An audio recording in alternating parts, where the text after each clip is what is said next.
Intentar no delirar más e ir a los delirios de otro, que son un poco los autores que tenemos. Bien, vamos a empezar. Hoy veíamos, yo les decía, por lo que habrán visto, digamos, el contenido tiene que ver con la constitución fantasmática, ¿sí? Y con un término que es el fantasma, que es un concepto súper complejo de Lacan, más que nada por la hilación que tiene dentro de su obra, ¿no? Y que no siempre es lo mismo, como pasa con los conceptos en Lacan, ¿no? Que depende del momento de su obra, son susceptibles de una construcción, esos conceptos, ¿sí? Entonces van cambiando, a medida que va cambiando su obra, van cambiando otros conceptos, o sea, eso nos lleva al concepto de estructura, ¿no? En la medida que cambia un elemento, van cambiando otros, ¿no? Lo mismo que las palabras, ¿no? Una palabra se resignifica porque viene otra que la está modificando, ¿no? Desde el presente modificamos el pasado, cosa que no es extraña al psicoanálisis, ¿no? Tiene la misma estructura. Bueno, la obra de Lacan también tiene esa estructura.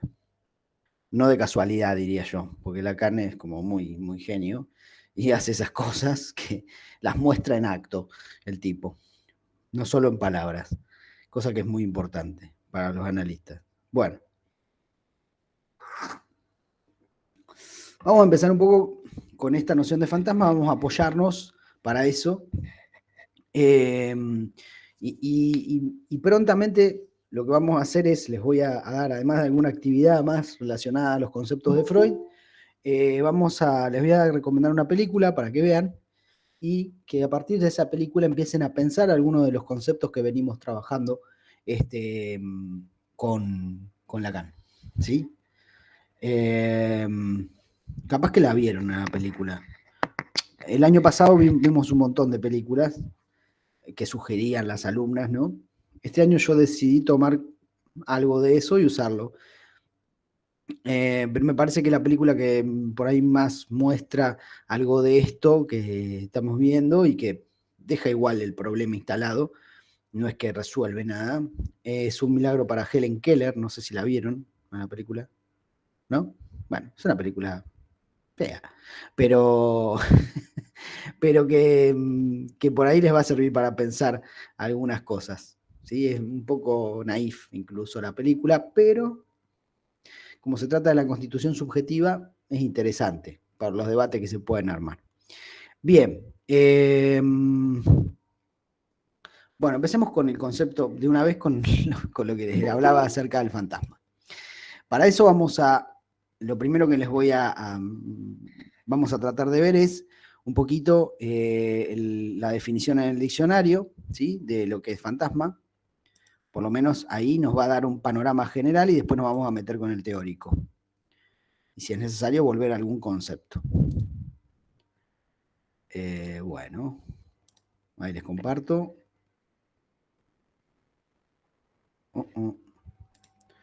Ok. Diccionario. Fantasma. Ahí lo amplío, ¿eh?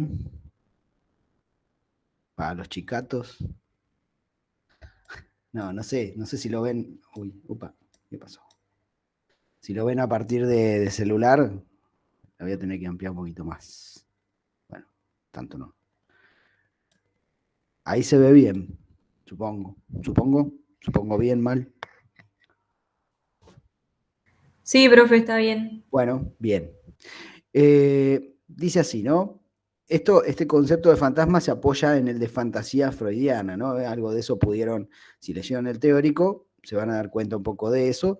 Si recuerdan, veíamos la fantasía, nosotros vimos la fantasía muy ligada a la formación del síntoma, ¿sí? La importancia de la fantasía en relación al síntoma.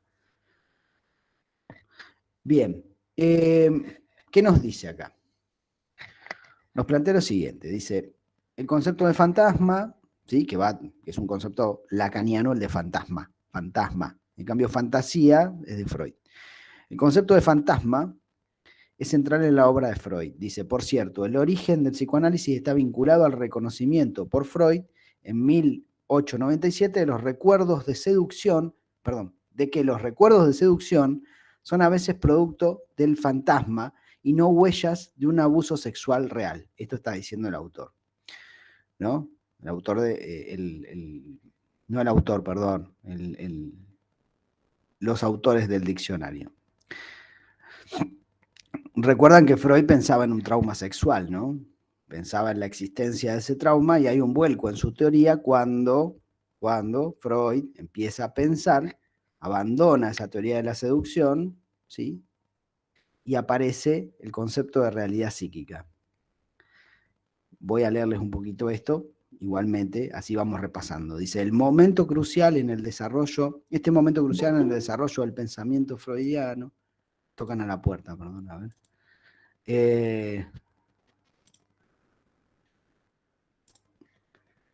Este momento crucial en el desarrollo del pensamiento freudiano, a menudo denominado a modo simplista abandono de la teoría de la seducción, parece implicar que el fantasma se opone a la realidad, que impide percibirla de modo correcto, que es un producto puramente ilusorio de la imaginación.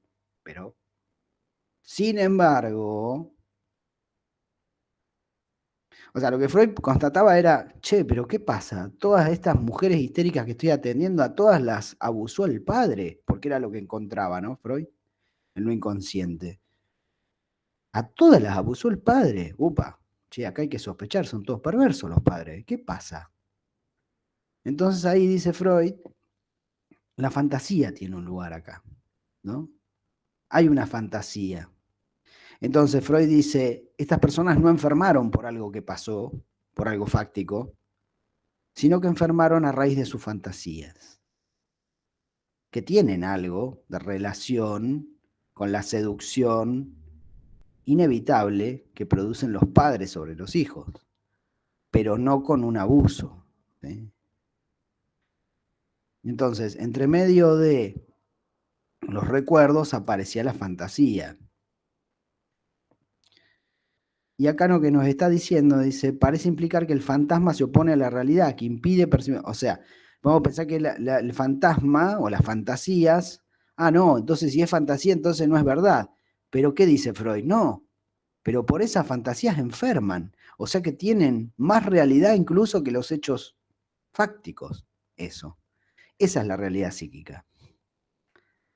Bueno, ahora lo va a decir. Dice, sin embargo, esa concepción del fantasma es insostenible en la teoría psicoanalítica, puesto que no se considera que la realidad sea un dato no problemático que solo cabe percibir de un único modo objetivamente correcto. ¿Sí? El psicoanálisis se opone a la percepción en términos objetivos. ¿Sí? O sea, uno puede decir, bueno, esto es una lapicera. ¿Sí? ¿En qué? En la física, en no sé en qué. Pero el psicoanálisis tiene una forma de pensar la realidad, principalmente no es la realidad física de las cosas, sino la realidad de la relación con otros que está totalmente teñida de la subjetividad. Entonces no podemos hablar de objetividad en esos términos, por lo menos. Pero no es solamente, eso es subjetivo porque a mí me parece esto, no es una cuestión de opinión, sino que es una cuestión de construcción en psicoanálisis y de subjetividad en el sentido de sujeto. Bien, y cuando vemos que sujeto tiene que ver con significante, bueno, ahí veremos que tiene que ver con el lenguaje también, eso y la construcción que el sujeto hace de su realidad. Dice, para el psicoanálisis la realidad en sí misma es construida discursivamente. ¿Qué quiere decir esto? Por ejemplo, en un análisis una persona construye su historia hablando, narrando, ¿sí? Y ahí esa es la construcción de su realidad. La narrativa que establece, discursivamente.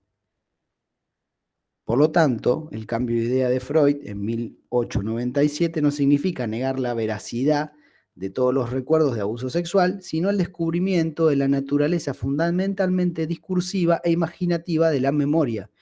Los recuerdos de acontecimientos pasados reciben continuamente nuevas formas en concordancia con los deseos inconscientes, al punto de que los síntomas no se originan en supuestos hechos objetivos, sino en una dialéctica compleja en la cual el fantasma desempeña un papel vital. De modo que Freud emplea el término fantasma para designar una escena que se presenta a la imaginación y que dramatiza un deseo inconsciente. El sujeto invariablemente desempeña un papel en esta escena, incluso cuando esto no sea evidente. La escena fantasmatizada puede ser consciente o inconsciente. Cuando es inconsciente, el analista debe reconstruirla sobre la base de indicios. Bien, hasta ahí Freud, ¿no? O sea, el término fantasma para designar una escena que se presenta a la imaginación y que dramatiza un deseo inconsciente. Es como, ¿no?, una escena que uno tiene, consciente o inconscientemente. Piensen que para Freud lo consciente y lo inconsciente tiene que ver con ciertos recuerdos, y debe ser reconstruida, ¿sí?, en análisis para Freud.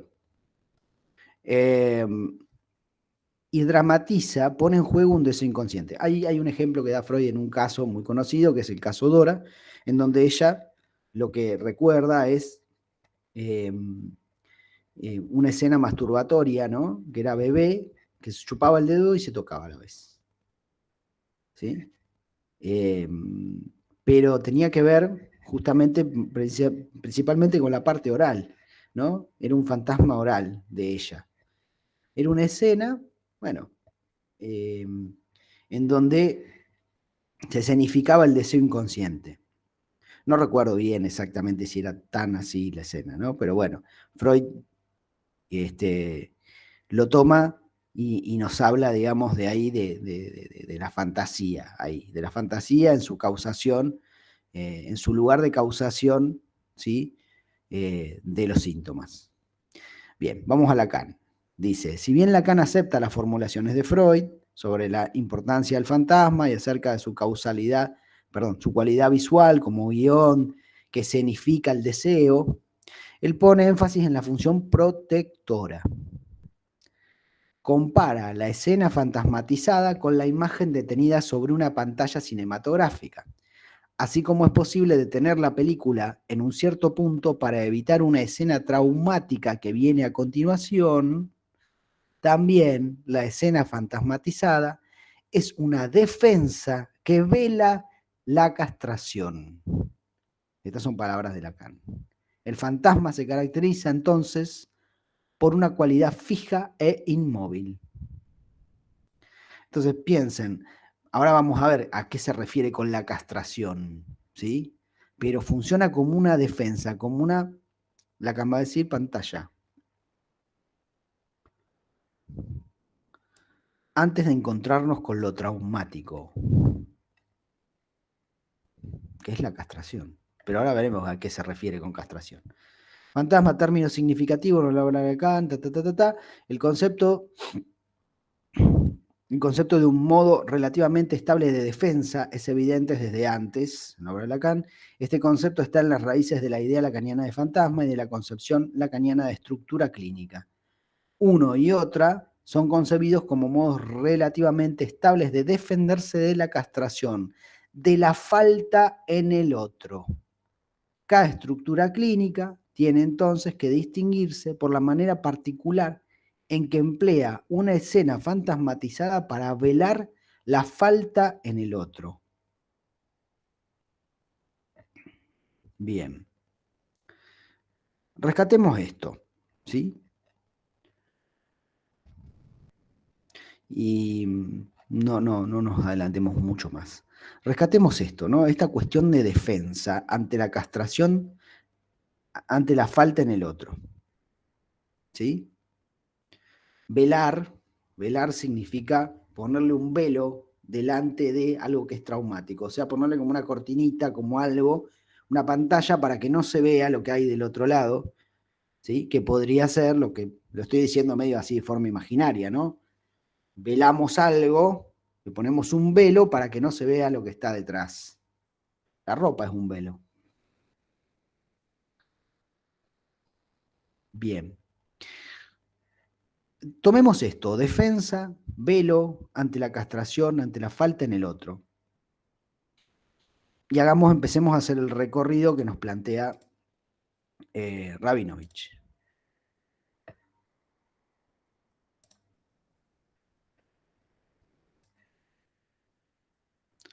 Bueno,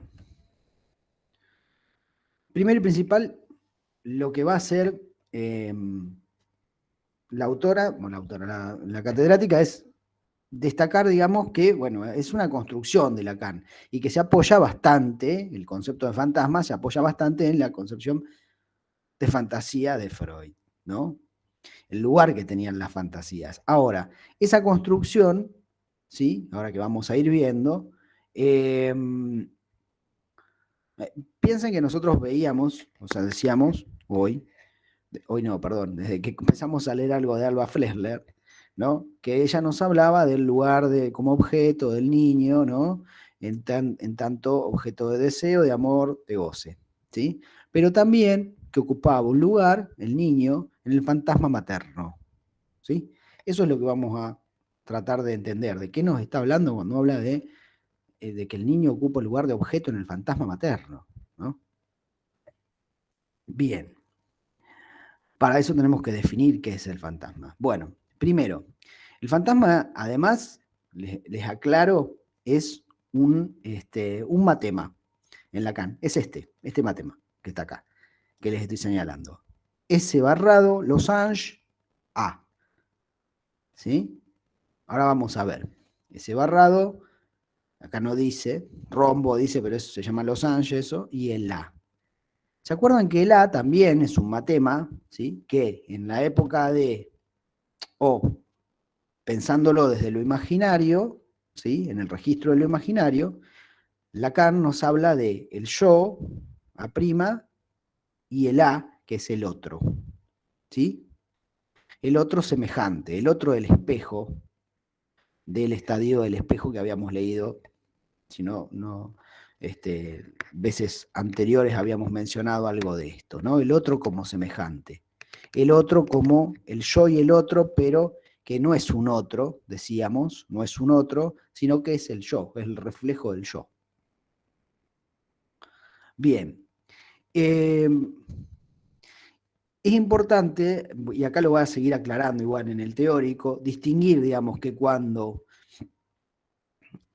en esta fórmula que hay un sujeto barrado, un losange, ¿sí? Que significa un símbolo de inclusión y exclusión, ahora veremos por qué más adelante. Y el A, cuando dice A, es el objeto A, pero el objeto A, como vimos nosotros en clases anteriores, tiene también un desarrollo como concepto en la obra de Lacan. Primero el A aparece, ¿sí? Lo veíamos como aparece como imaginario solamente, ¿sí? Es simplemente el otro.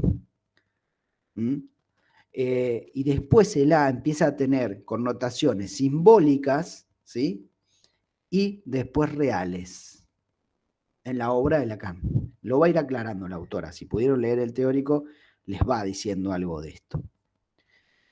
Bueno, Lacan, vamos a saltear algunas cuestiones porque lo que va a hacer Lacan es tomarse de algunos elementos que va planteando Freud, ¿sí? En relación a la fantasía, ¿sí? Algunos de estos elementos después en el teórico ustedes los van a encontrar nombrados acá en el teórico, en una parte que estamos viendo página 4, ¿sí? Y van a encontrarse con lo siguiente. Digo, la relación, ¿sí? Lo que está presente en la lectura que hace Lacan de Freud, ¿sí? Que les habla de fantasías, no de fantasma. La solidaridad entre el deseo, si se quiere, y la fantasía. Esto que decíamos, ¿no? Esto que decíamos anteriormente de la escena que plantea Freud, ¿no? Que Freud ya planteaba, ¿no? La relación entre eso escenificado, ¿sí? Esa escena en donde se pone en juego un deseo inconsciente. ¿Sí? Una niña, por ejemplo, o cualquiera de nosotros que piensa, obviamente, construido en análisis esto, uno no se da cuenta de cuáles son sus fantasmas, claramente. Es necesario un análisis para eso y que tenga un significado, que tenga un sentido.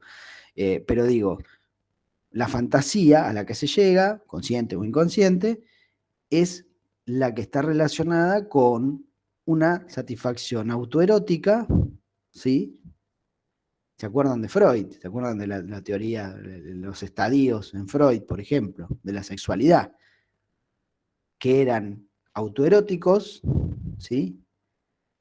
Y donde se significaba esto, donde se significaba la fantasía y el deseo inconsciente. ¿Sí? Entonces, por eso Lacan toma esto, deseo y fantasma se articulan, son solidarios en Freud, y él lo toma a eso. Después, también, el papel de la fantasía o del fantasma en la constitución de la realidad psíquica, el establecimiento de la diferencia entre real y realidad psíquica, el lugar de la ficción. Vamos a ver un poquito acá de qué se trata, de qué nos habla. Vieron que les va a hablar, todo el tiempo va a hablar de cómo funciona como una ficción la fantasía. Pero piensen que en la ficción eso está muy relacionado con el concepto de realidad psíquica. Vuelvo al concepto de realidad psíquica que les mencioné anteriormente. O sea, no se trata de que sean hechos objetivos los que producen o pueden producir un determinado trauma, ¿sí? Para Freud, sino que es lo que fantaseamos, lo que tiene efecto, ¿sí? O sea, es realidad psíquica. Es como decirles un ejemplo, ¿no? Una pavada, ¿no? Pero, a ver, yo me imagino que el otro, no sé, el otro puede ser cualquier otro, ¿no? No, a ver, no me llamó, no me llamó. Me dijo que me iba a llamar a las 4 de la tarde y no me llamó. Entonces yo empiezo a imaginar cosas, ¿no? Y yo empiezo a imaginar y eso tiene efecto. O sea, no me llamó porque se encontró con la ex, qué sé yo, cualquier cosa, ¿no? Y entonces, y empiezan a, no sé, empiezan a ver si está conectado o no está conectado, y qué sé yo, ¿no? Bueno, eso tiene efectos, ¿sí? Tiene un efecto enorme. Entonces, eso es realidad psíquica. Porque por más de que no pase, ¿lo quieren ver en los celos? Bueno, se ve muy fácil en los celos. Por más de que no pase, para ustedes, esa realidad existe, ¿sí? Entonces, al carajo con la realidad objetiva. No existe la realidad objetiva para el psicoanálisis. No existe. Los síntomas, ¿sí? La causa, podemos decir en Freud, de los síntomas, eh, Freud buscaba, ¿no? Buscaba el hecho traumático, pero se encuentra con esto, con la realidad psíquica, con que hay fantasías que tienen efecto traumático. Es más, Freud dice, las fantasías están antes, velan, dice Freud, están velando lo que pasó realmente, supuestamente. Están velando el trauma. ¿Sí? Están por delante del trauma. Entonces, no nos encontramos con el trauma, nos encontramos con la fantasía. Bueno, la fantasía genera el síntoma. Si ustedes lo ven en la formación del síntoma, se encuentran con el valor que tiene la fantasía ahí, ¿no? Porque son fantasías inconscientes que se intentan realizar después, intentan irrumpir y ahí se produce el síntoma, ¿no? Cuando algo de lo inconsciente cobra una energía tan grande, ¿sí? En base a la frustración que viene de la realidad, bueno, repasen ahí, es una de las conferencias de Freud de la formación del síntoma, si no los teóricos de Descartes también están. Bueno, pero digo, ahí la fantasía tiene un valor muy importante para la causación del síntoma. Pero Lacan va más allá, porque además habla de realidad psíquica y diferencia. Fíjense que nosotros hablamos de real, ¿no? Establecimiento de la diferencia entre real y realidad psíquica para Lacan.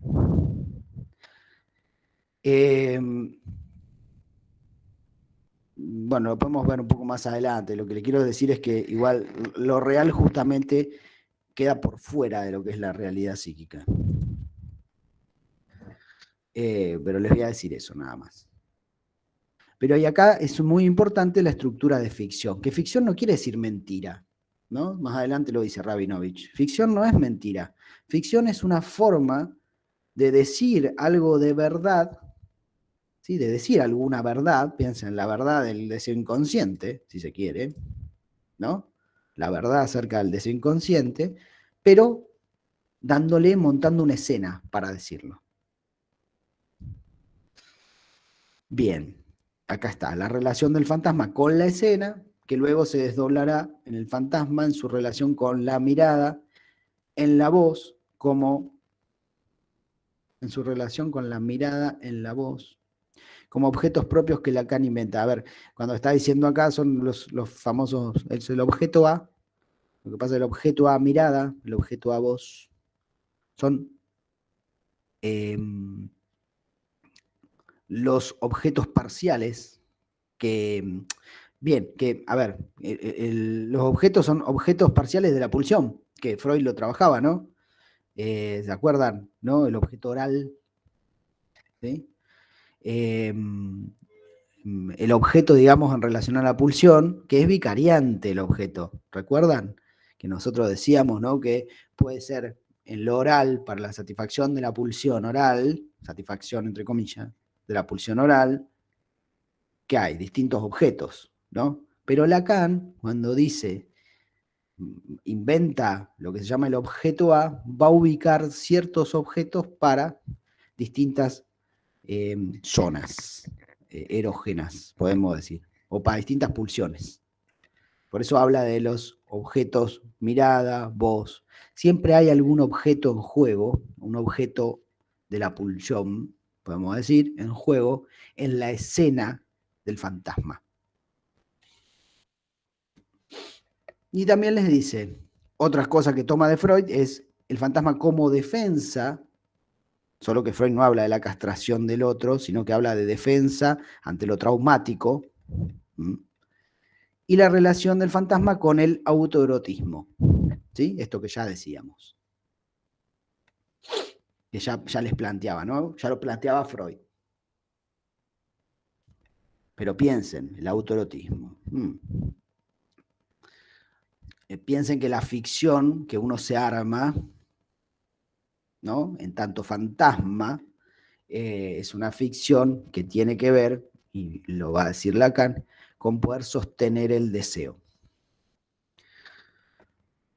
Bien, acá lo que les decía, dice, les voy a leer literal, dice, tengan claro que estas ficciones inconscientes, el deseo inconsciente, ¿no? Esas ficciones que se arman en las fantasías, como ya las llama Freud, no solo son ficciones por ser mentirosas, ¿sí? Porque bueno, no hay un hecho real objetivo, ya que Freud pone en cuestión la referencia de que una ficción sea una mentira, sino que una ficción tiene un núcleo de verdad, algo que va a retomar un texto que seguramente vieron, que es...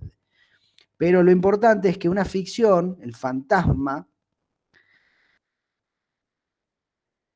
se inscribe como la matriz a partir de la cual se obtienen las ficciones, ¿sí? Es decir, una ficción que es una forma de decir la verdad con cierta puesta en escena y con cierto grado de deformación, que no es la misma que en el sueño. ¿Sí? La ficción lo que hace es, en Freud, en Lacan también, ¿no? Armar una escena, ¿sí? Armar una escena que no fue verdad, pero que contiene un núcleo de verdad para el sujeto, o sea, que tiene eficacia psíquica, como decíamos, la eficacia del síntoma, ¿no? Pero también hay otras eficacias, la eficacia del fantasma, que me permite sostener una relación con otro, o con el otro, tiene esa eficacia, ¿sí? Tiene la eficacia, ¿saben de qué? ¿Cómo se ve la eficacia? La eficacia se ve en que cuando ustedes se encuentran con un silencio, probablemente un silencio o una falta, digamos, en el otro, ¿sí? Falta de que me responda, falta de que me hable, falta de... Probablemente imaginan casi siempre lo mismo. O hay algo ahí que andan, por ejemplo, ustedes dicen, yo siempre tengo miedo a esto, que pase esto, ¿no? Con sus parejas, principalmente con los otros significativos, no con cualquier otro, ¿no? Digo, un ejemplo es la pareja por ahí, pero pueden ser otros, ¿no? Puede ser alguna figura de autoridad, ¿no? Y ustedes dicen, no, yo siempre tengo miedo a que haber hecho algo mal y no sé qué. Eh, bueno, no sé, esas son fantasías, ¿no? Son fantasías, pero que tienen su base en un fantasma fundamental, que nos va a decir Lacan. Bien, vuelvo al texto. Lo que digo es que en eso que uno fantasía, hay algo de ficción, pero hay algo de verdad también acerca del sujeto, una verdad muy íntima. Bueno, toma de Freud esto de que, fíjense, ¿no? En un texto que nosotros, no sé si se los recomendé o lo vimos, no recuerdo bien, en el creador literario del fantaseo, dice Freud.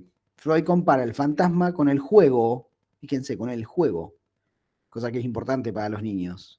E insiste en diferenciar jugar de fantasear. Señala que el creador literario hace lo mismo que el niño cuando juega. Crea un mundo de fantasía que toma muy en serio, pero que diferencia de la realidad. Y que obtiene una ganancia de placer a partir de eso. ¿Sí? Piensen, fantasma, fantasía, ganancia de placer. Y bueno, y también hay algo que se juega en relación al pudor en el adulto más que nada. Vieron que a nosotros nos cuesta jugar con los niños, ¿no? A veces nos cuesta. Estamos tan en el mundo adulto que nos cuesta un montón jugar con los chicos. Nos cuenta, a veces nos da vergüenza, ¿sí? Entrar en ese mundo. No sé, si quieren tienen una referencia en el teatro. El teatro muchas veces invita al adulto a jugar como un niño, ¿no? Y da vergüenza, porque uno dice, ay no, pero mirá qué bien. Bueno, si ustedes se prenden, pueden jugar, ¿no? Pero se tienen que olvidar un poco de la realidad objetiva. Tienen que creerse algo del juego y a la vez tienen que poder conservar. Pero digo, ¿por qué al relacionar las fantasías, ¿no? Con el juego, ¿no? El juego es fácil, tal vez incluso de jugar y de admitir. Lo más difícil de admitir son las fantasías diurnas, ¿no? Fantasías diurnas que implican una ganancia de placer en relación al narcisismo, por un lado, pero también puede ser en relación no solo al ideal, sino al otro, ¿no? Al objeto sexual. Las dos elecciones de objeto, anaclítica y narcisista, en Freud, ¿no? Entonces Freud dice, bueno, hay una ganancia de placer en eso, pero al adulto le da vergüenza, le da pudor admitir esas fantasías, ¿no? Y todos las tenemos, estas fantasías, ¿no? Esta fantasía de, ay, me saqué un 10 en el examen de la profesora que tanto quiero. Y soy fantástico para la profesora, ¿no? Por ejemplo, ¿no? O por ahí, no sé, otras fantasías. Yo, por ejemplo, fantaseo que meto un gol al ángulo, que no saben, ahí en el ángulo, ahí, justito ahí en el ángulo, estoy viendo en la cámara. Ahí al ángulo, no acá, no, ahí, no, ahí al ángulo, ahí, un golazo. No lo metí nunca. Por eso, Freud nos va a decir, ¿no? Las fuerzas motivantes son siempre deseos insatisfechos, o sea, nunca metí un gol al ángulo. Cada fantasía es la realización del deseo que corrige una realidad que no satisface, que la realidad no satisface. Realidad en términos de realidad psíquica. Sí, o sea, las fantasías tienen que ver un poco con lo insatisfecho, pero siempre hay algo insatisfecho si nosotros tomamos la relación al deseo. ¿Se acuerdan que el deseo es justo ese resto que no se llega a satisfacer del todo, ¿no? Porque nunca va a ser perfecta. A veces hay situaciones que se asemejan bastante a la perfección en la vida, en lo que vivimos, ¿no? No obstante eso, bueno, duran poquito o sí, producen felicidad, pero son instantes, ¿no? Y generalmente nuestra vida no está llena de estas satisfacciones totales y plenas, sino más bien que, bueno, como dice Freud, el que fantasea más que nada es el que tiene deseos insatisfechos, pero bueno, ¿quién no tiene deseos insatisfechos? Entonces, todos de alguna manera fantaseamos. piensen esta relación, ¿no? O sea, hasta acá Freud, ¿no? Bien, hasta acá Freud. Y todo lo que toma Lacan de Freud. Y esto voy a empezar a leer un poco más literal. Dice, cuando Lacan estructura esta fórmula, la fórmula del fantasma, ha abandonado la estructura del deseo como deseo de reconocimiento. O sea que cuando Lacan trabaja en el momento de su obra en que está trabajando la fórmula del fantasma, ya el deseo no es deseo de reconocimiento. ¿Se acuerdan que el deseo tiene como muchos conceptos, ¿no? Uno de esos, y que tiene que ver un poco con lo imaginario, con un otro que me reconozca, de acuerdo a la teoría filosófica, bueno, el sistema filosófico hegeliano que trabaja Lacan, ¿no? Que el otro me reconozca, ¿no? En esa lucha a muerte, en la dialéctica hegeliana, ¿no? En esa lucha a muerte con el otro, quiero que el otro me reconozca, ¿no? Pero ese otro es un otro que es completo, ¿no? Es un otro completo que me tiene que reconocer. El problema de la dialéctica es que si yo hago valer mi deseo por sobre el otro, ese otro del que espero el reconocimiento se transforma en esclavo. Y yo no voy a obtener el reconocimiento de un esclavo porque es alguien que no valoro. Así como muy... Por eso es una dialéctica ahí, que bueno, de comienzo no es fácil, no es que se soluciona rápidamente. Pero bueno, acá Lacan toma el deseo de reconocimiento, ¿no? Deseo de reconocimiento del otro. Mamá, mirá lo que hice, mirá cómo me salió tal cosa, mirá cómo ando en bicicleta. Me acuerdo de Homero Simpson y cuando, no sé si vieron el capítulo ese de Homero, donde Homero no conoce a su madre, ¿no? Y de golpe aparece la madre y empieza a hacer todas las boludeces que no hacía de chiquito, que no llegó a hacer. Y ahí busca el reconocimiento y le muestra, mamá, mira cómo ando en bicicleta. Y la mamá, viste, lo mira como diciendo, estás grande ya. Pero no está grande. Busca el deseo ahí, deseo de reconocimiento y que en definitiva es deseo de ser deseado por el otro, ¿sí? Ese es el reconocimiento, ¿no? Pero piensen que es un otro que es un otro imaginario, ¿no? Que yo le doy como toda esa... ¿cómo decirlo? O sea, obtengo realmente un reconocimiento porque valoro al otro y lo creo como que es la autoridad como para reconocerme, ¿sí? Le brindo, le doy esa autoridad, esa completud imaginaria al otro, que hace que, qué bueno, me reconoció la profe, me reconoció, no sé, Justin Bieber. Me saqué una foto y no lo creo, ¿no? Bueno, no importa, alguna figura que uno idolatre o una figura que para uno le aparezca como completa, ¿no?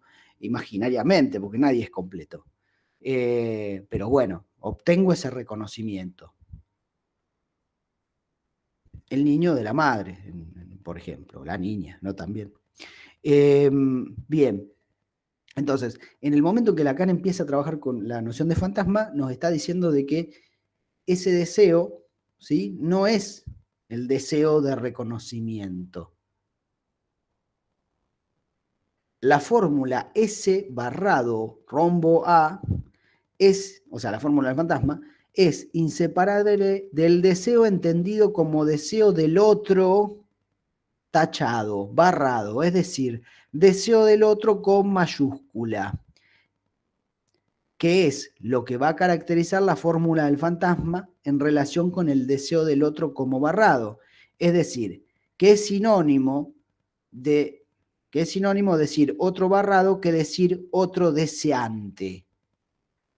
A ver, esto da muchas vueltas para decir, el otro barrado es el otro deseante, ¿sí?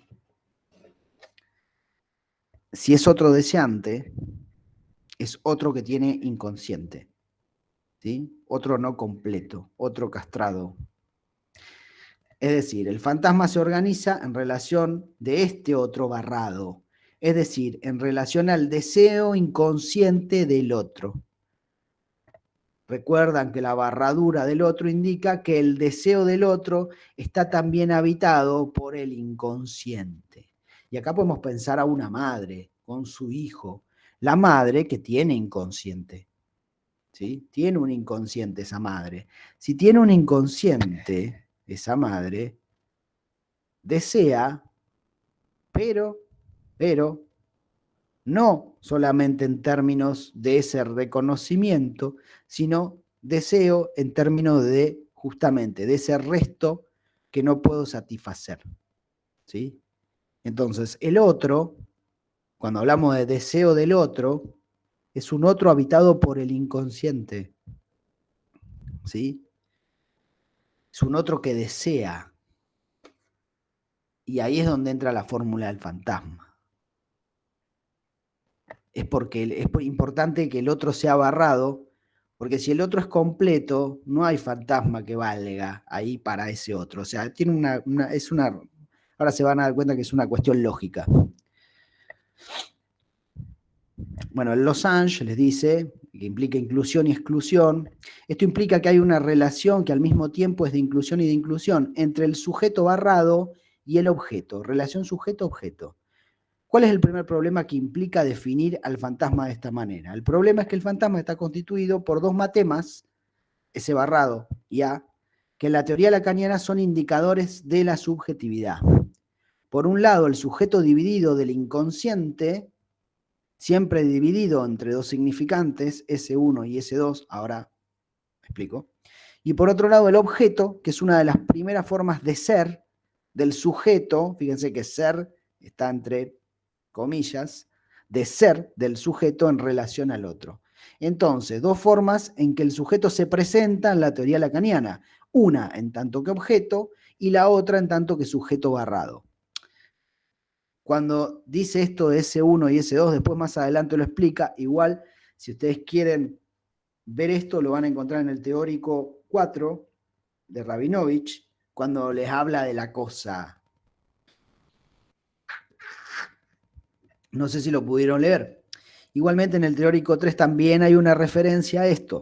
Esto significa que el S1 y el S2 es significante 1, significante 2. Significa que el sujeto para el psicoanálisis, ¿no? El sujeto para el lenguaje no puede ser nombrado, ¿sí? Porque cualquier nombre, digamos, o sea, piensen que S1 y S2 significa la batería de los significantes, ¿sí? En Lacan. Entonces, un significante, en la noción de estructura, cada elemento vale en relación con los otros, no vale por sí mismo. Entonces, si pongo un significante, ¿qué necesito? Un segundo significante. O sea, cada vez que nosotros, de hecho lo estoy haciendo ahora que hablo, ¿no? Significantes, ¿no? Yo digo, no sé, cualquier palabra del idioma. Para que eso tenga un significado, ¿sí? Se necesitan de otros significantes. Por ejemplo, en cualquier definición. En cualquier definición de qué es una goma, bueno, una goma es un elemento, usamos de un significante y deslizamos hacia otros para que tenga un significado. Solo no significa nada el significante. Entonces, hay una cuestión ahí con el sujeto, ¿no? Que no puede ser apresado por ningún significante. El sujeto se encuentra en el medio entre significante y significante. ¿Sí? Después vamos a profundizar un poco la noción de sujeto en la clase que viene. Pero bueno, tomen un poco esto, ¿no? De que hay un sujeto que está dividido en el inconsciente, ¿sí? Lo pueden pensar también como que el sujeto no sabe. En el inconsciente el sujeto no sabe. O sea, un sujeto dividido por el inconsciente. O sea, yo digo algo y no sé lo que dije. Ahí estoy dividido. Estoy dividido ¿por qué? Porque no sé lo que dije. O lo que digo me viene desde el inconsciente. Y digo, ah, mirá, esto no lo sabía. O esto que dije, ah, mirá, es nuevo para mí. Oh, le encontré otro sentido. Entonces, ¿dónde está el sujeto? Está dividido ahí el sujeto. No es que es lo mismo que decir que el sujeto no es omnisciente, o sea, todo el tiempo consciente de todo lo que dice, si no seríamos puro yo o pura conciencia, ¿sí? Pero no, está el inconsciente que nos divide. Por un lado eso y por otro lado el sujeto como objeto, algo de lo que también Rabinovich nos habla, ¿no? También están los teóricos cuando plantea esto de que el único objeto que desea es el del psicoanálisis, ¿no? Cuando nos dice que el sujeto en psicoanálisis o el objeto en psicoanálisis tiene dignidad en el sentido de que un niño desea ser objeto de deseo del otro, ¿sí? Desea ser objeto de deseo. Entonces, es un objeto que desea el niño al comienzo. Yo les diría que incluso son dos formas de que se presenta el sujeto en distintos tiempos, estas, ¿no? Pero bueno, ya veremos. Hay un problema en esto, ¿no? Acá pregunta, ¿por qué Lacan tiene que articular esta fórmula y en base a qué la articula? Si ustedes recuerdan, dice, cuando hablé del deseo como deseo del otro con mayúscula, enfaticé que el sujeto tiene que ubicarse en una cierta relación frente a ese deseo del otro. Pero cuando el sujeto le pregunta al otro, a este otro que supone, a ese sujeto que se subjetivaba primero, estoy leyendo como el Q. Pero cuando el sujeto le pregunta al otro, a este otro que supone, a ese sujeto que se subjetivaba primero, que era la madre, cuando le pide a ese sujeto, cuando le pide a la madre que le diga quién es él, que le dé una identidad, el otro no tiene respuesta.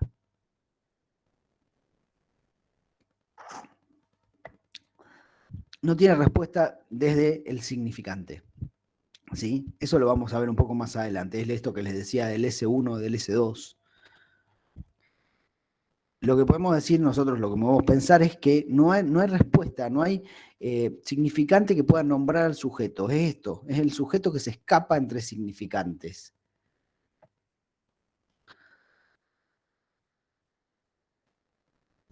Dice, el sujeto aparece dividido en el nivel del significante, a eso lo llama el desvanecimiento o el fading, término en inglés, el sujeto en el significante. Ante la carencia de este sistema significante que no puede nombrarlo, ante ese desvanecimiento, el objeto viene a darle cierta identidad y una cierta consistencia al sujeto. El objeto, en su función de rescatar al sujeto del desvanecimiento, tiene una función todavía imaginaria. Todavía Lacan no definió al objeto como causa. Bueno, ¿qué es esto? El objeto real es como causa. A ver, igual, cómo dejarles una idea previa sin explicar todo, ¿no?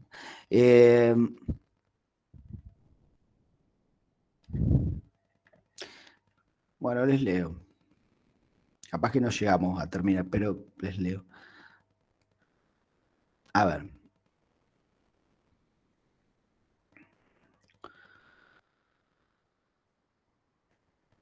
Otro de los sentidos de la barra del otro, recuerden que es un otro inconsciente. Entonces, ese otro dividido no tiene una respuesta para darle una identidad al sujeto, para responderle al sujeto, tú eres esto. Porque si le da un significante, un S1, ese S1 solo no significa nada. Si le da el S2, entonces aparece la significación y el primer significante que lo marcaba desaparece.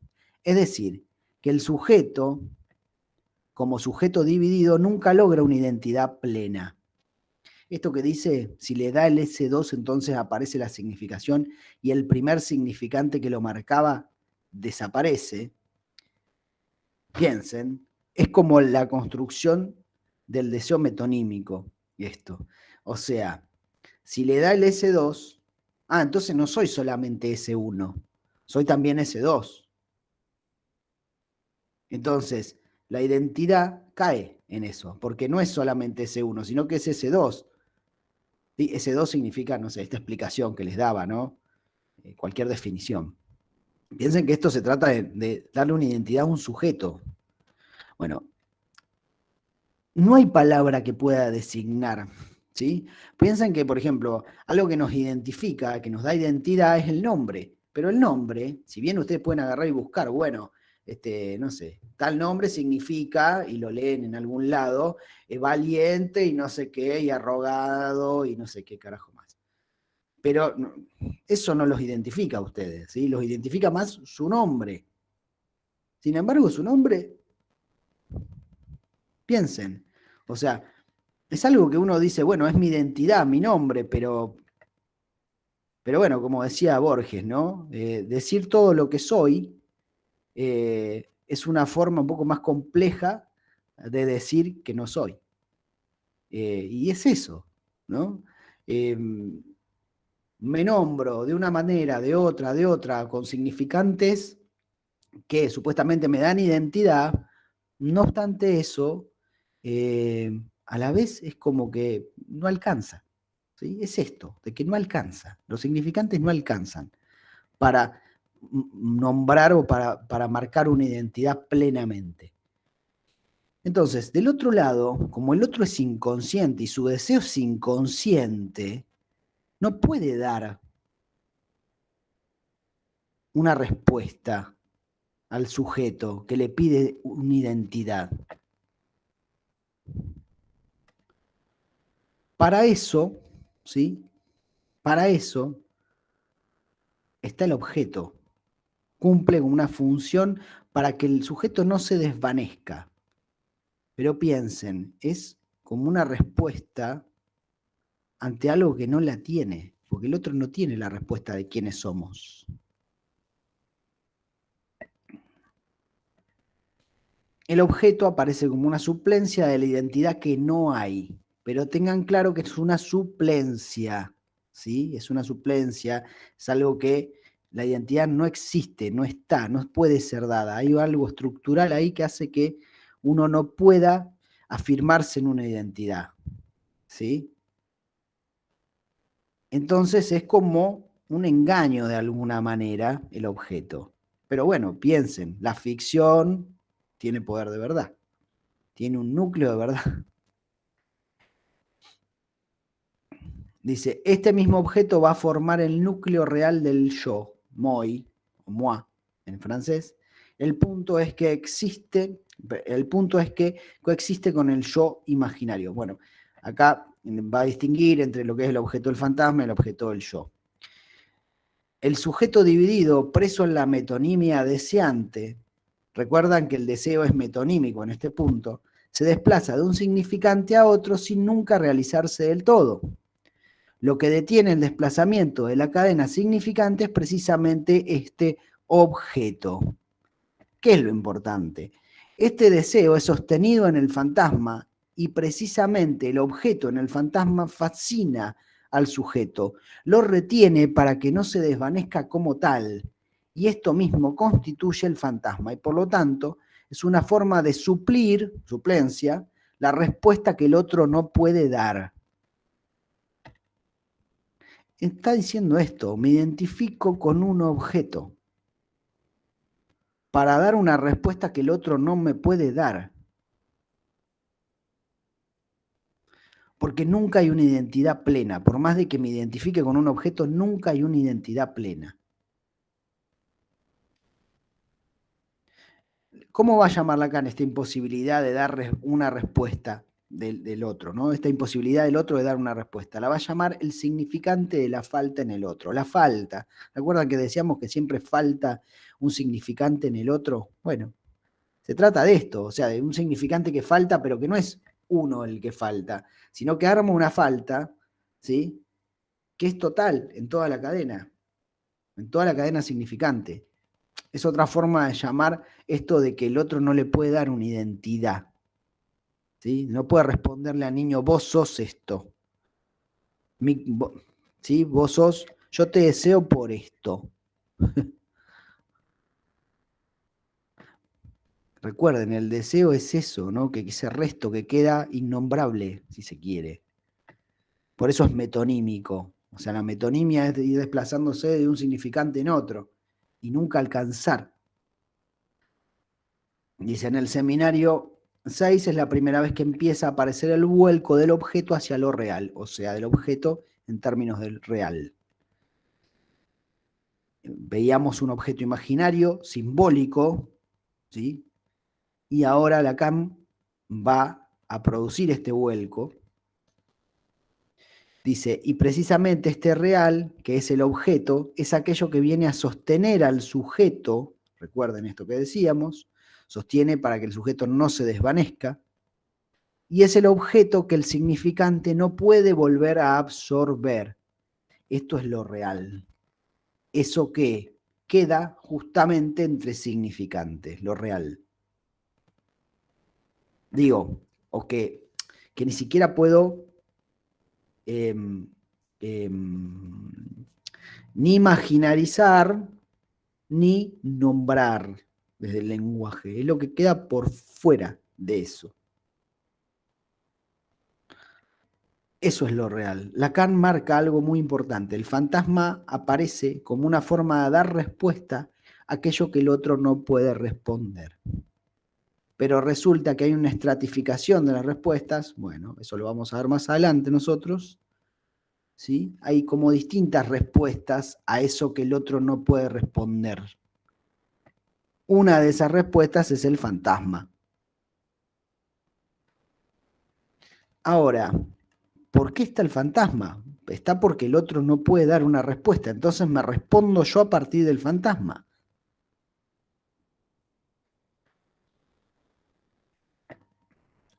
Y acá dice, bueno, una aclaración es que aparece como una defensa ante lo traumático. ¿Sí? Defensa, el fantasma, ¿no? Pantalla nuevamente, defensa ante lo traumático. Pero acá lo traumático, dice en Lacan, no son meramente escenas cualquiera.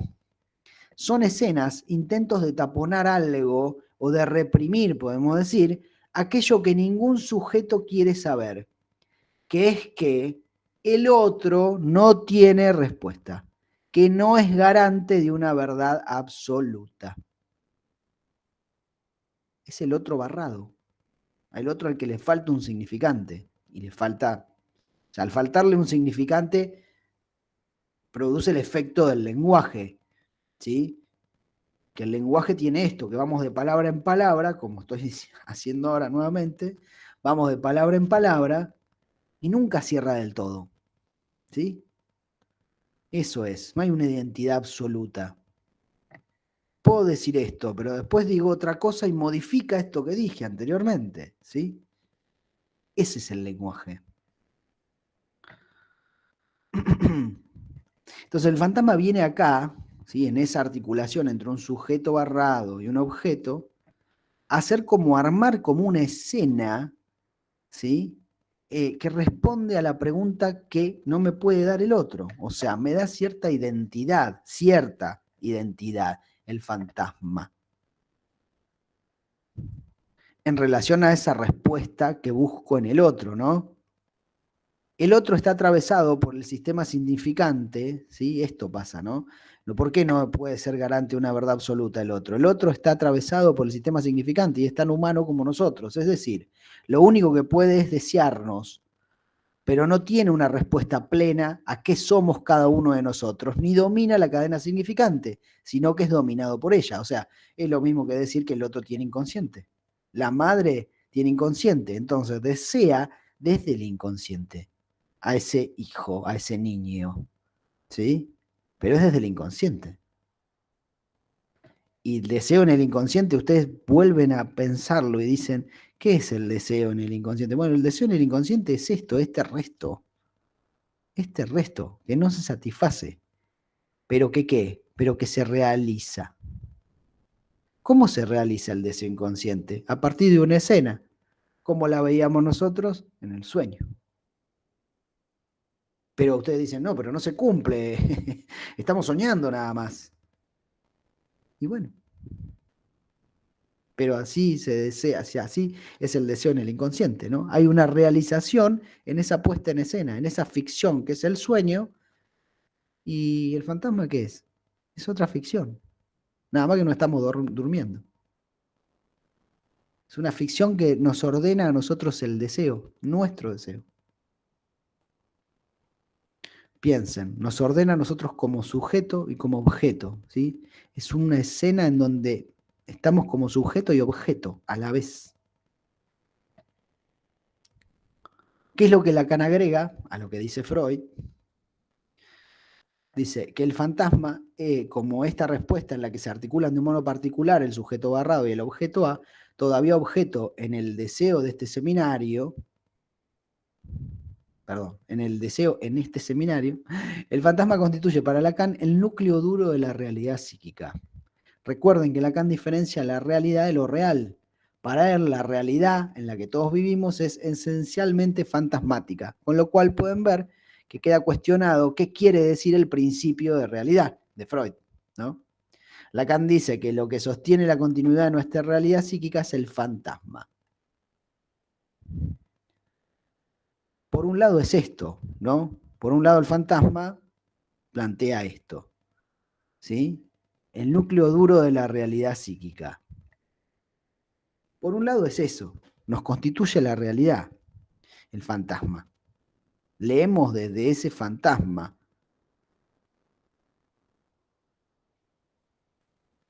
Pero después hay otra cuestión segunda. Dice, hay una segunda cuestión, ¿sí? Hay un tiempo en el que Lacan dirá que el fantasma es una defensa frente a algo muy diferente, frente al desamparo ante el deseo del otro. Ojo con esto, ¿no? Desamparo ante el deseo del otro. Y ahora sí llegamos al seminario de la angustia, el seminario 10 de Lacan, donde precisamente sostiene un cierto deseo como defensa frente a quedar atrapado sin defensa, frente al deseo del otro con mayúscula, del otro barrado.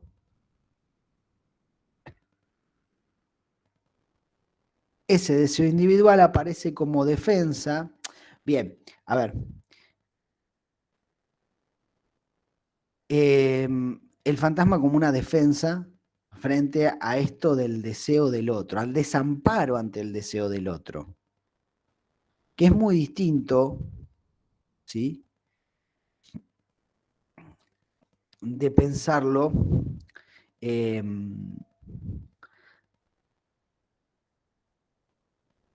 como, digo, como no solamente como algo que sostiene al sujeto, ¿sí?, que se desvanece,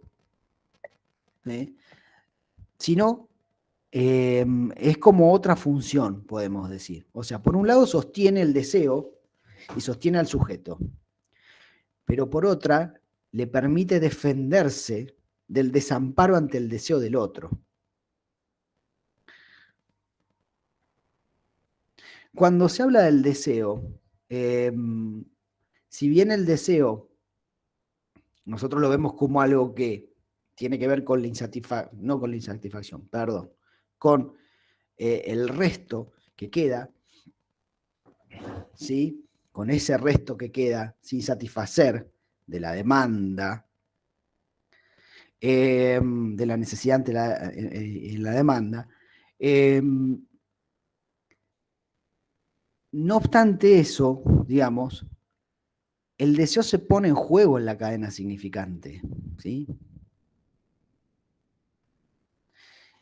Hay un objeto causa del deseo, ¿sí? Cuando hablamos de un objeto causa del deseo, estamos hablando de un objeto. Y lo que quiero decir es que no es cualquier cosa, ¿sí? No es... hay un objeto de deseo. Entonces, el objeto tiene, en ese sentido, no se ubica en cualquier intervalo entre significantes, podemos decir, ¿sí?, sino que tiene un determinado lugar.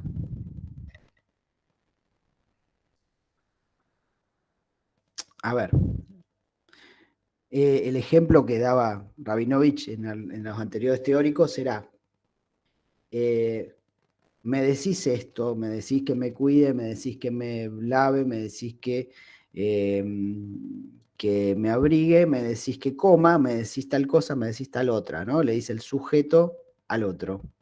¿Pero qué me querés? ¿O qué me quiere? ¿No? Entre medio de esos significantes se halla el objeto de deseo.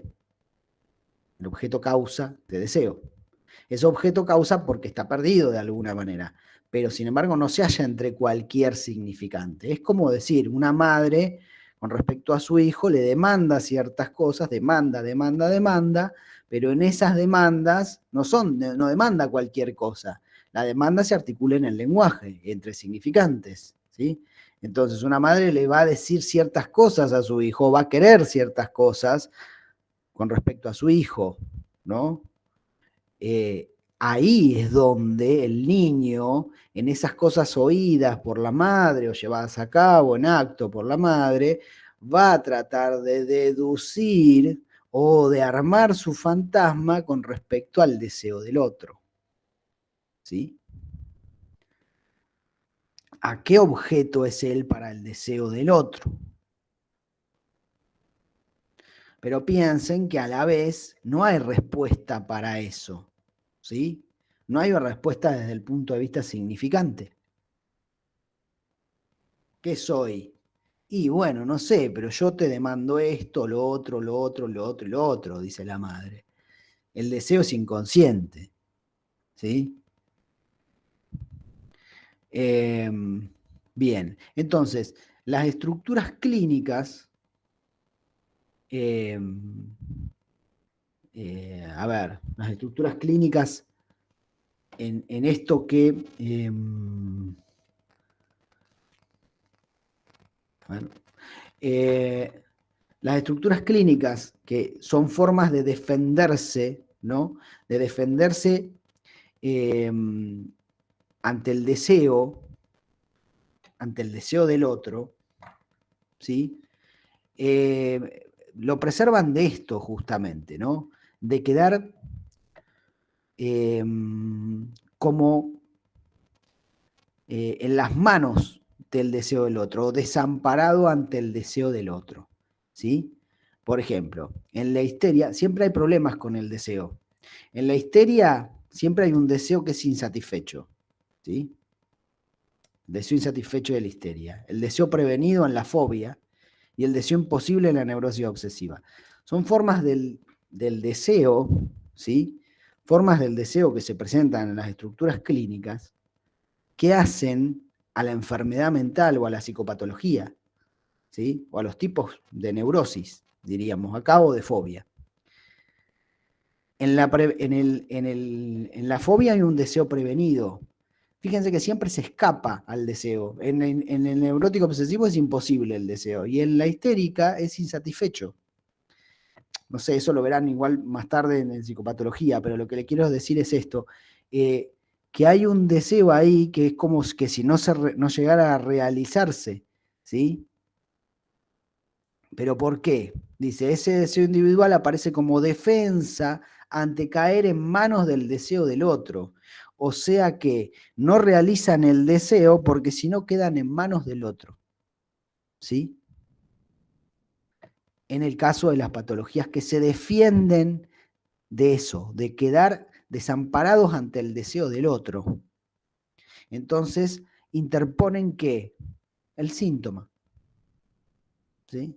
El síntoma. ¿Podrías dar un ejemplo? A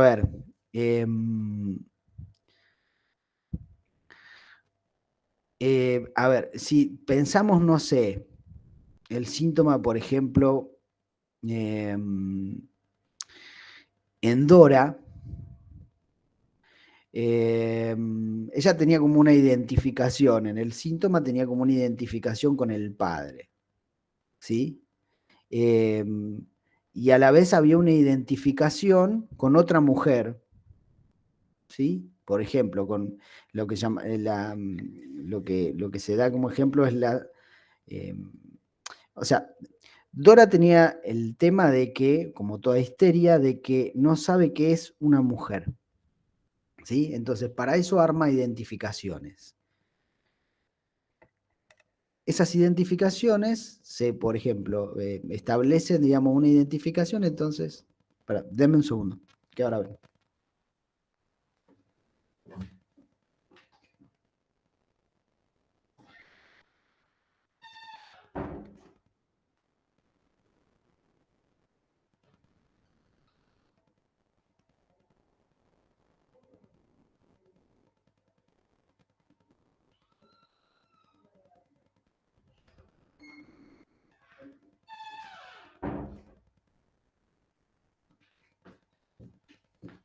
Perdón, les decía esto. Había cierta identificación, ¿no? Había identificación. En el caso de la histeria, no hay un deseo que se ponga a jugar, ¿no? El deseo siempre aparece insatisfecho y la histérica lo que intenta es evitar ser, por ejemplo, objeto de un hombre, objeto de deseo de un hombre. ¿Cómo arma la escena? Por ejemplo, siempre hay una otra mujer, ¿sí? Entonces, en la pareja, ¿sí? Siempre hay una otra. En el caso de Dora, lo que había, ella tenía como un romance con un tipo que estaba casado. Pero en cuanto el tipo agarra y le dice, no, mi mujer no representa nada para mí, chau, se le cae la escena. Y se encuentra como objeto del otro, como objeto de deseo del otro, en este caso de este hombre. ¿Sí? Ahí es el ejemplo, digamos, podemos decir, es un ejemplo de cómo queda en manos del deseo del otro. Para no ¿Y por caer. qué ella no querría ser objeto de deseo del otro si es una persona con la que está saliendo o algo así? Bueno, pero por eso está enferma. Porque no soporta caer en manos del otro. O sea, es que está saliendo con esa persona, pero en base a esta escena y a este fantasma, ¿sí? Está saliendo con el otro, pero en base a lo que sostiene, digamos, su deseo ahí, entre comillas, es la insatisfacción. La histérica tiene esta característica de siempre sostenerlo insatisfecho al deseo, ¿sí? De siempre sostenerlo insatisfecho. ¿Qué pasaba? Era como que, fíjense, el tipo estaba con la otra mujer, ¿sí? Entonces, como que nunca iba a formar con ella algo. Y cuando el tipo le dice, vamos a formar algo, ahora que obviamente mi mujer no me significa nada, vamos a formar algo, ella se le cae la escena, ¿sí? Y tiene que aparecer como objeto de deseo del otro. Y no puede quedarse ahí, no puede responder a eso. No puede responder a eso. Porque vos decís, me estás preguntando por qué, si era la persona con la que estaba. No, no. Esa es la función del fantasma. El fantasma permite, de alguna manera, ¿sí? sostener algo de una escena para encontrarse con el otro. El problema es que en la histeria no puede prestarse como objeto, digamos. Esa escena implica una identificación que descompleta al otro, ¿sí? Lo mismo que viene, a ver, cualquier otro, en la histeria, por ejemplo, le agarrás y le regalás tal cosa, ay, sí, qué lindo, pero tiene esto. ¿Se entiende? ¿Sí? Es como que nunca hay satisfacción, ¿sí? Siempre es insatisfecho el deseo, ¿sí? ¿Pero por qué? Porque si fuera satisfecho, de alguna manera cae y aparece como objeto del otro. Y esto de tener miedo de caer en el deseo del otro siempre lo vamos a encontrar en personas con patologías.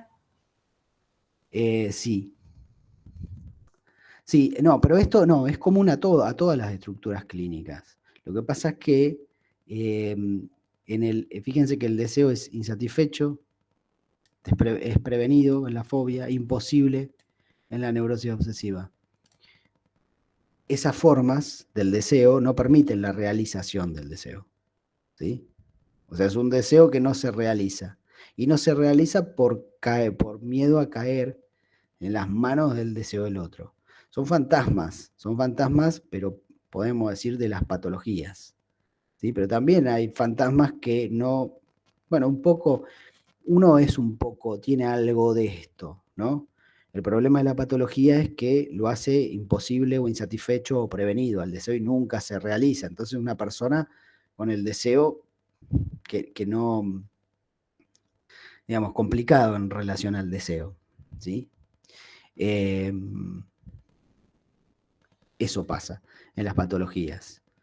En cambio, uno puede, digamos, de alguna manera prestarse como objeto o ser, de alguna manera, a partir del fantasma, defenderse, ¿sí? Pero poder realizar el deseo, sostenerlo al deseo, ¿sí? ¿En base a qué? Bueno, en base a lo que yo pienso que soy para el otro, ¿sí? Pero estas patologías es como que se defienden de eso, ¿no? De ser, de encontrarse con, no solo con la castración, sino en el desamparo de ser el objeto del deseo del otro, ¿sí? Porque quedan en manos del otro, del deseo del otro.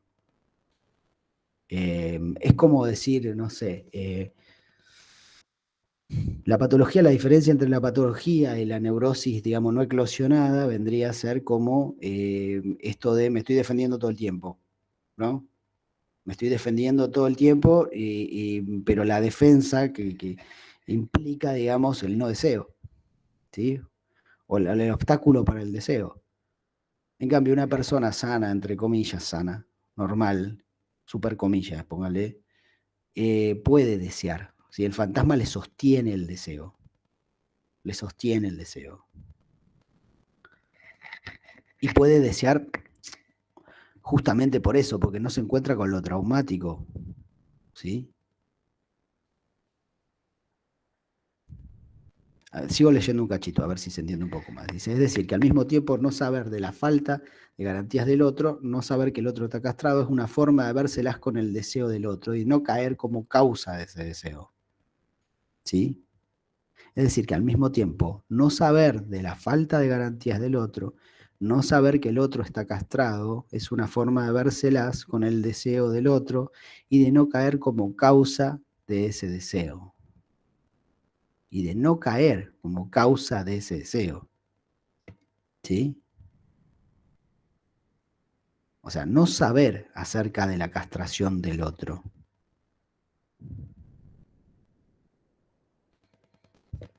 Piensen que si no se pone en juego la castración del otro, yo puedo quedar como objeto de ese deseo, pero,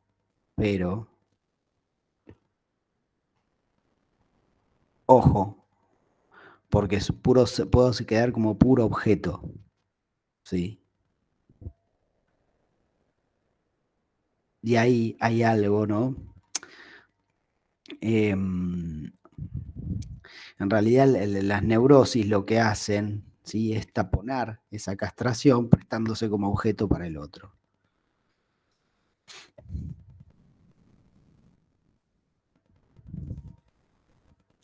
Bien, dice, tengan claro que ese deseo del otro es también el otro castrado, porque el otro, como deseante, también está sometido a la ley. No es un otro completo que sabe todo, que tiene dominio sobre su deseo, sino que también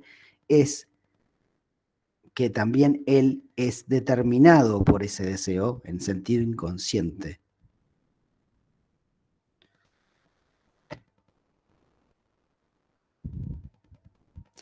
Es difícil esto porque cuando hablamos de deseo podemos pensar en esto, de decir, bueno, deseo como insatisfecho, ¿no? Como algo que no se llega a satisfacer, pero no se llega a satisfacer del todo. Esa es la diferencia, ¿no? No se llega a satisfacer del todo. No llega a satisfacerse del todo, que no es lo mismo de que no puede realizarse el deseo. ¿Sí? Piensen en esto, que es el concepto de ficción es muy importante, porque el fantasma es una ficción. ¿Sí? Es como responder mi jugar a qué. Jugar a que soy el objeto del otro. Eso es lo que, de alguna manera, las neurosis previenen, ¿no? Se previene, no se desea, ¿por qué? Porque si deseo, me encuentro con el deseo también del otro, pero el deseo en términos eh, de caer como totalmente como objeto del deseo del otro. Sí, es muy diferente. Eh, es muy diferente porque ahí hay algo, ¿no? En las neurosis eh, que, que defiende justamente de esto, ¿no? Eh, porque parecería, ¿no? Que que soy objeto para el otro, ¿sí? Más que nada resalto esta parte, o sea, objeto para el otro, ¿sí? Sería como, por eso digo, eh, los neuróticos creen, ¿no? Que el otro es completo, ¿sí? Pero son ellos quienes lo completan con este fantasma histérico, con este fantasma neurótico, obsesivo, o con la fobia, ¿sí? Esa es la gran diferencia. La persona normal capta algo de la castración del otro. En cambio, el neurótico, si el neurótico eclosionado, enfermo, es como que cree en que él completa al otro como objeto. Entonces le da ese miedo de quedar en las manos del otro como objeto.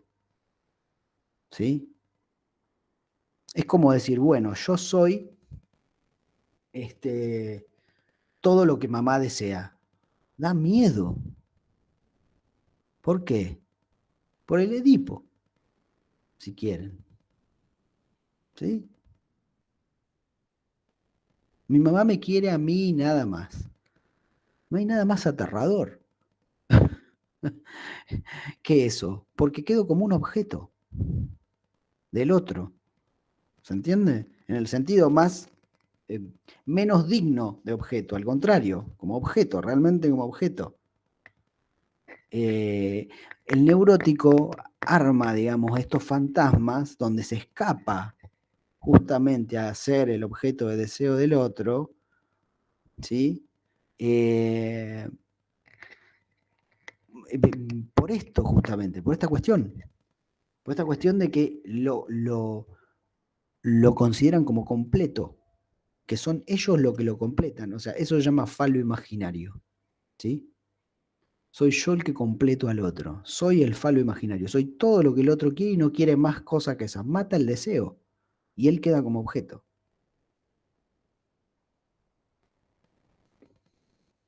No sé si se entiende ahí un poco más. Bueno, Sí, sí. eh, hay un ejemplo que va a trabajar, que está muy bueno el ejemplo. Si quieren lo pueden rever, ¿no? Pero eh, les leo este ejemplo un poquito. Dice, se trata de una persona, una paciente que en ciertos periodos sufre lo que ella llama ataques de comiditis. Come dulces compulsivamente y formas desplazadas simbólicas de dulces como novelas rosas que ella misma califica de dulces. Cuando tiene estos ataques queda en una especie de inercia embotada, come y no puede parar. Es algo que se le presenta de forma realmente compulsiva. Pero se interrumpe cuando aparece, digámoslo así, su objeto de amor, que puede ser variable. Hay un momento en el tratamiento de esta persona, en el análisis, en que tiene un lapsus. En vez de decir comeditis, dice comoditis, de cómodo. Evidentemente la comodidad se refiere a la inercia y se articula con lo dulce de una posición pasiva, de recibir con la boca abierta, no moverse, esperar que el otro le dé, que el otro haga todo lo que hay que hacer para satisfacerla.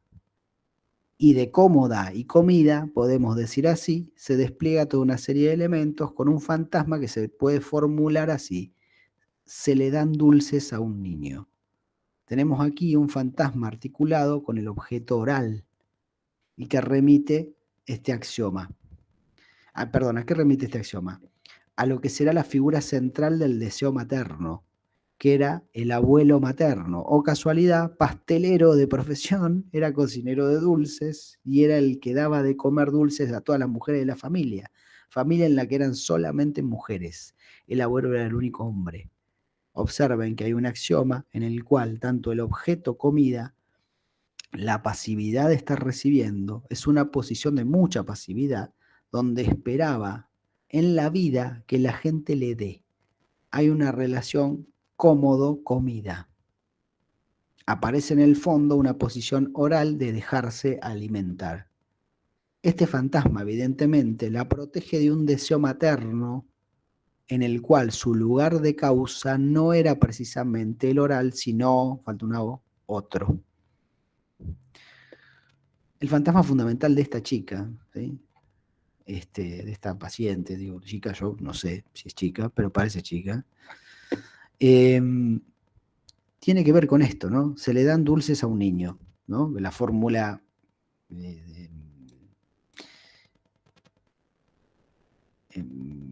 ¿cómo decirlo? El guión, lo que se llama el guión, sería se le dan dulces a un niño, ¿no? Pero piensen, digamos, que esto es algo construido en el análisis, o sea, que es algo que a lo que la persona llega.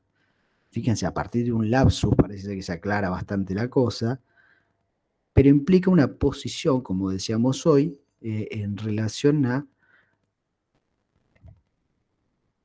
una construcción es esto, que hace ella, ¿sí? En relación, este fantasma evidentemente la protege de un deseo materno en el cual su lugar de causa no era precisamente el oral, sino otro. El fantasma es una construcción, piensen, ¿sí? Es una construcción que defiende de alguna manera, por eso la relación con el abuelo materno, ¿no? El fantasma de la madre, ¿sí? Sería otro, ¿no? Con respecto a ella, pero ella arma en función del fantasma de la madre.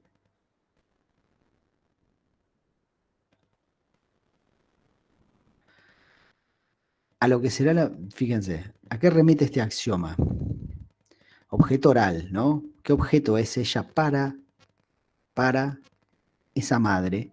Es algo que se lo responde ella, que el otro le dé, ¿sí? Ella pasivamente esperando que el otro le dé comida, comodidad, eso, ¿no?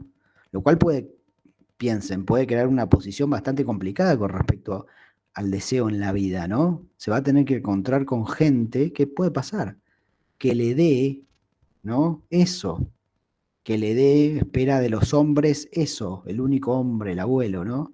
Ella arma todo esto, ese fantasma que la ubica en una determinada posición con respecto al deseo, pero a la vez también le arma esta cuestión con la comida, esta cuestión compulsiva con la comida, ¿sí? Que no podría decir yo que se trata exactamente de un síntoma. Puede ser un síntoma.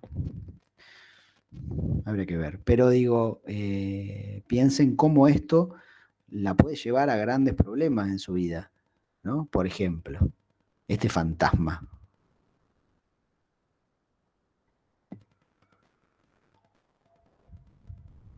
Y ese fantasma lo hace para protegerse del deseo materno, que bueno, era otro, ¿sí?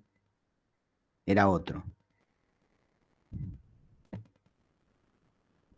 Piensen que acá está articulado el sujeto y el objeto, ¿no? La comida que viene del otro. La comida que viene del otro. Que le den, incluso sin decirle nada, sin pedir ella nada, que le den, solamente sin pedirlo. Estar recibiéndolo en posición pasiva. Piensen que esto no está bueno para una persona en su vida, esa posición pasiva. ¿sí? Hace problema eso.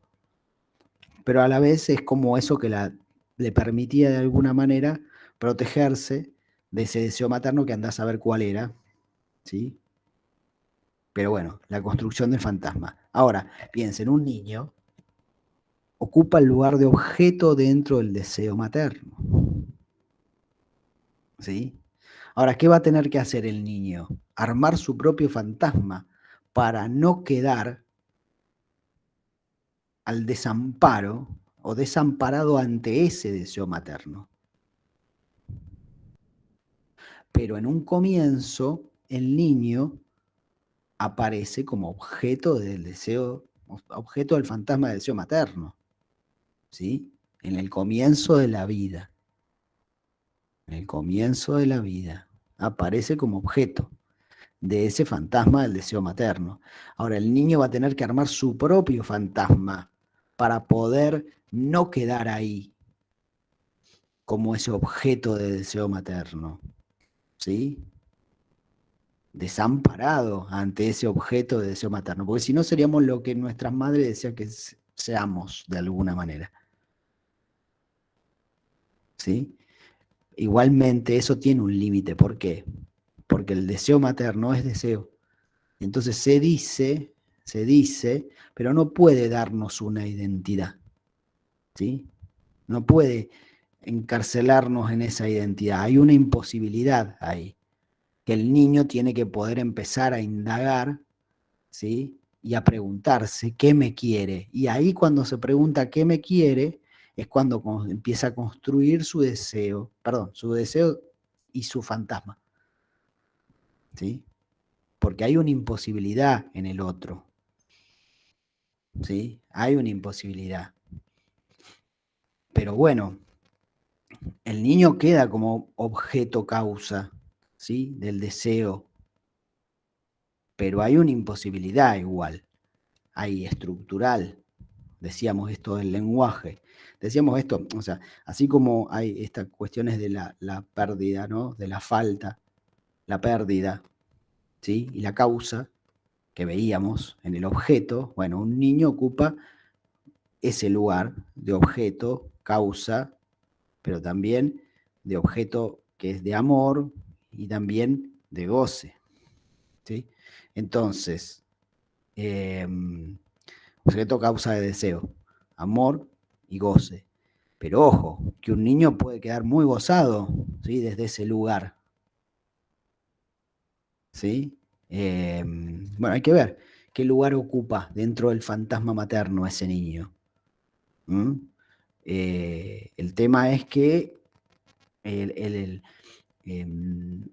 esa imposibilidad, digamos, si bien la madre lo ubica como objeto de deseo, lo puede ubicar como objeto de goce, como objeto de amor, piensen que estas cosas se articulan unas a otras, ¿no? Objeto, goce, goce y amor, ¿sí? Se relacionan igualmente es como que se limitan una a la otra, ¿no? En ese entramado entra el niño como objeto, ¿sí? Pero, insisto, piensen que siempre, si bien es objeto de deseo, incluso objeto de goce o de amor, el niño nunca recibe una identidad, como decía ahí, como dice Rabinovich, como dice Lacan, no hay una identidad para ese niño, ¿sí? Que no puede ser nombrado ni desde el lenguaje, que si bien puede ser gozado como objeto, pero piensen que la pulsión da vueltas alrededor del objeto y el objetivo no es agarrarlo al objeto, sino dar vueltas alrededor del objeto, la pulsión no se satisface, y como objeto de amor intenta fusionarse la madre con el niño. Pero siempre es imposible eso, siempre hay una imposibilidad en cada una de estas cosas, en ser nombrado, en ser fusionado o en ser gozado, siempre hay algo que hay un resto que no anda, ¿no? Siempre es incompleto esto. Y bueno, justamente, es incompleto, entonces no puede brindarle una identidad desde el lenguaje, ¿sí? o no puede ser ese objeto de goce en su totalidad. ¿Sí? Entonces, siempre hay algo que falta, ¿no? Siempre hay algo que falta. Eso que falta también hace a que el niño pueda tener una escapatoria de eso y salir de ese lugar, digamos, de objeto o empezar a limitar ese lugar de objeto. Y la forma que el niño tiene de salir de eso es construyendo su propio fantasma, cosa que lleva a la infancia y la adolescencia a construir el fantasma. Digamos que, pero bueno, en un comienzo hay que ver qué objeto es el para el fantasma materno, ¿no? Hay que tratar de ver qué coordenadas hay. Les doy un ejemplo, una pavada, ¿no? Pero acá no dice, acá dice el ejemplo, da el fantasma que armó ella, que armó esta paciente, ¿no? Que armó esa paciente para responder a algo que no tiene una respuesta, como les decía, siempre es imposible dar una respuesta total a esto, a la identidad del sujeto, desde el lenguaje, desde el goce o desde el amor. Pero bueno, en una entrevista con los padres nosotros podemos ir viendo, ¿no? Bueno, qué objeto de deseo es para el otro, ¿no? En el lenguaje vemos, en el lenguaje, en lo que nombra una madre. Qué objeto de goce también es este niño para el otro, ¿no? Queda a merced del otro, digamos, implica esto, ¿no? Quedar a merced de este deseo, de este goce, digamos, también del amor. Porque en ese sentido, digamos, es como que el niño no, si no queda como capturado, digamos. O sea, si bien vuelvo a lo mismo, ¿no? Es como que se descompletan cada una de estas cosas, el deseo, el amor, el goce se descompletan, ¿no? No es, no hay una imposibilidad ahí, ¿sí? De captura del objeto y volvemos, si quieren, a esto del deseo en sentido de que es imposible, de que siempre queda un resto, ¿no? Entonces, una madre, bueno, sí, me genera deseo, puedo gozar de este niño de tal forma, o sea, que le doy la teta, la teta, la teta un montón, por ejemplo, y gozo pulsionalmente de este niño, ¿no? Pero bueno, eso también tiene como un límite, ¿no? Ya veremos ahí cómo tiene que ver la función paterna en todo esto. Pero hay un límite que es un límite, digamos, si le puedo dar un montón la teta, bárbaro, pero llega un punto en que veo que el nene, se está llenando y está vomitando y, digamos, ahí desde el amor, digamos, desde la identificación, ahí, de lo que la madre piensa del niño, ay, pobrecito, que esto, que el otro, es un límite a las pulsiones, ¿sí? Porque si no le estaría dando la teta todo el tiempo. Eso no quiere decir que no haya madres que le den mucho la teta a los hijos, ¿no? Por ejemplo. Eh, pero bueno, eso también se articula con palabras, ¿no? Entonces, y el lenguaje, ¿no? Entonces eso también pone un corte, también pone un acotamiento al goce pulsional. Piensen, ¿no? El niño se constituye en el entramado ahí. Lo que lo va a sacar de alguna manera de quedar a merced del otro, sea del deseo, del goce o del amor, es justamente la construcción de su propio fantasma. Que bueno, es esto, ¿no?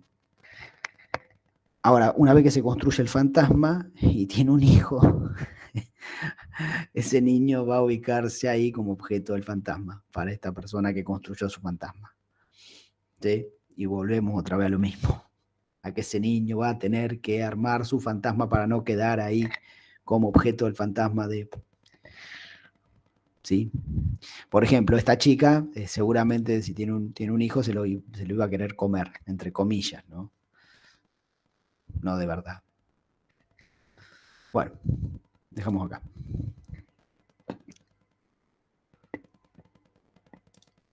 complejo lo del fantasma. Me complejiza a mí también, ¿eh? No es que no. Uno no tiene todas las respuestas a veces. A veces los ejemplos no sé si son tan buenos. Pero bueno, piensen que siempre en la estructura es imaginario, simbólico, real, se entrelazan. Siempre están en juego, ¿sí? Esto del amor, goce, perdón, sí, el deseo, el amor y el goce siempre se relacionan uno con el otro. Siempre están limitándose uno a otro, ¿no? Cuando veamos la clase que viene, la noción de estructura, se va a ver mejor esta cuestión. Bueno, dejamos acá hoy. Nos vemos el próximo martes. ¿Ve? Bueno, nos vemos. Chau, chau. Cuídense. Nos vemos. Adiós.